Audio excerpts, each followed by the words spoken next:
ఇదిగోండి, చక్కగా మనం వేడిగా ఉంది మిక్సీ పట్టేసాం కదా, శుభ్రంగా జల్లెడ పట్టేసాం. మెత్తగా చూసారు ఎంత బాగుందో, మైదా పిండిలాగా వచ్చిందండి మెత్తగానే. ఇదేంటిది, మామిడి జీడి పొడి.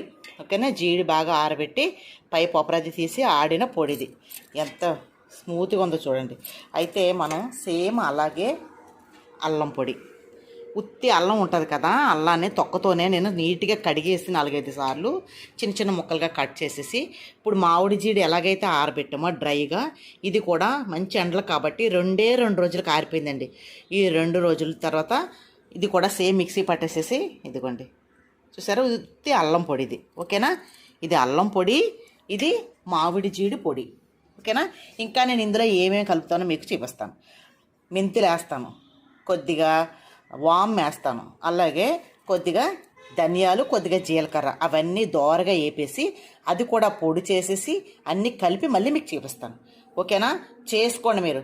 ఒక్కరోజు ఇలా చేసి పెట్టుకున్నారంటే 6 నెలల వరకు పాడవదు. చక్కగా ఒక డబ్బాలో పెట్టుకొని, ఫ్రిడ్జ్లో పెట్టుకొని, చిన్న డబ్బాలో తీసుకొని బయట పెట్టుకుంటే మీకు అస్సలు పాడవది పొడి అనేది. ఓకేనా, తడి తగలదు కాబట్టి చక్కగా ఉంటుంది. మీరు చేసి చూడటం కాదు, చేసుకోండి. షుగర్ ఉన్న వాళ్ళకి చాలా బాగా ఉపయోగపడుతుందండి.